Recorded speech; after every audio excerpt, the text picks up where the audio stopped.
सांप का नाम सुनते ही लोग खौफसदा हो जाते हैं। इतना ही नहीं, जंगल के बड़े बड़े जानवर भी इनसे दूरी बनाकर रखते हैं। दरअसल सांप होते ही इतनी खतरनाक और जहरीले हैं कि इन्हें देखते ही अच्छे अच्छे के पसीने छूट जाते हैं। लेकिन क्या हो अगर दो सबसे ताकतवर और दुनिया के सबसे बड़े सांप आपस में भिड़ जाएंगे? कौन किस पर भारी पड़ेगा?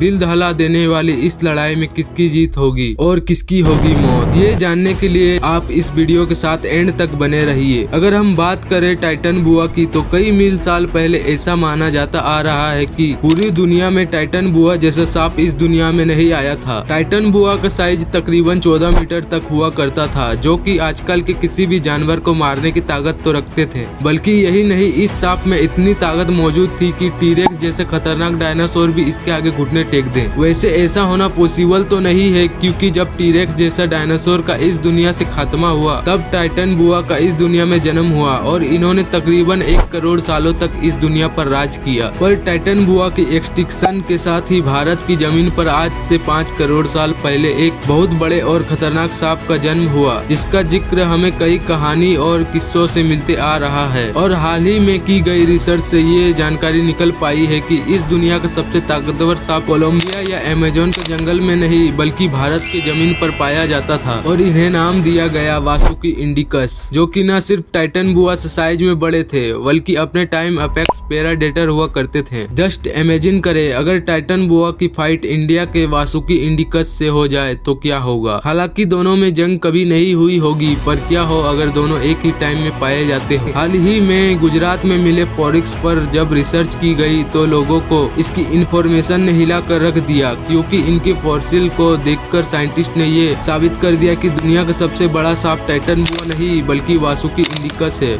5 करोड़ साल पहले भारत में गर्मी आज से कई गुना ज्यादा हुआ करती थी। तो आप जानते ही हैं, सांप कोल्ड ब्लड होते हैं, इसलिए बर्फीली इलाकों में सांपों का दिखना बहुत मुश्किल होता है। आज से 47 मिलियन साल पहले जब भारत में गर्मी बहुत ज्यादा हुआ करती थी, जिसकी वजह से वासुकी इंडिकस और भी तेज से बढ़ने लगी, जिनका साइज 15 मीटर से भी ज्यादा बताया जाता है। वैसे जब इसका सबसे पहले फॉसिल मिला था, तो इसका सर एक बहुत बड़े मगरमच्छ का सर लगा था। इसका जिक्र न सिर्फ हिंदुइज्म बल्कि चीन के हिस्ट्री में भी मौजूद है। यूं तो पहले मिला फॉसिल ही टाइटन बुआ से 1 मीटर बड़ा है और ये व्हेल का शिकार किया करते थे। चौंकिए मत, आज भले ही व्हेल 110 फीट तक पाए जाते हैं, पर आज से 47 मिलियन साल पहले व्हेल का साइज कुछ ऐसा होता था। लेकिन इस टाइम भी ये 20 से 30 फीट तक बड़े हुआ करते थे। लेकिन वासुकी इंडिकस के सामने ये सुबह के नाश्ते से ज्यादा और कुछ नहीं थे। अगर वासुकी के हमले के तरीकों को देखें, तो ये टाइटन बुआ की तरह घात लगाकर शिकार करते थे, पर इसके मजबूत फॉसिल को देखा जाए तो ये टाइटन बुआ से भी ज्यादा खतरनाक थे। इनमें जहर तो नहीं पाया जाता था, लेकिन जहर से भी खतरनाक इनके दांत हुआ करते थे, जिससे टीरेक्स या स्पाइनोसॉर जैसे डायनासोर का भी बचना मुश्किल था। वही अगर बात करें टाइटन बुआ की, तो आज से 5 या 6 करोड़ साल पहले अमेज़न के जंगल में पाए जाते थे। अगर इनके शिकार की बात करें, तो ये जिस जगह रहा करते थे, इसके आसपास किसी भी जानवर, चाहे वह छोटा हो या बड़ा, इनका शिकार कर लेते थे। यहाँ तक कि आज कल के मगरमच्छ नदियों में बेखौफ घूमते हैं, पर 5 करोड़ साल पहले इनकी हालत बहुत बुरी हुआ करती थी। ये अपने शिकार पर रोल बनाकर पकड़ मजबूत कर लिया करते थे, और पकड़ मजबूत होते ही शिकार भी मौत के पास पहुँच जाता था। इसकी पकड़ इतनी मजबूत होती थी कि खुद टीरेक्स भी अपने आप को नहीं छुड़वा सकता था। इसमें भी जहर तो नहीं पाया जाता था, लेकिन इसको घात लगाकर शिकार करने में महारत हासिल थी। टाइटन बुआ बहुत बड़े और भारी तो थे ही, लेकिन इनके फुर्ती भी जरा भी कमी नहीं थी। और सबसे खास बात, इसकी भूख आसानी से खत्म नहीं होती थी। इसका पेट भरा भी हो तो कोई जानवर भी इसके पास नहीं जाता था, क्योंकि ये हमला कर सकता है। लेकिन क्या वासुकी इसके सामने जा पाएगा? तो इसका जवाब है हाँ। इसका इतना बड़ा जिस्म और ताकतवर जबड़ा इस तरह इशारा करता है कि थोड़ी मेहनत ही सही, थोड़ा दर्द ही सही, लेकिन आखिरकार जीत वासुकी ही होगी। वैसे आपका इस बारे में क्या कहना है, कमेंट में जरूर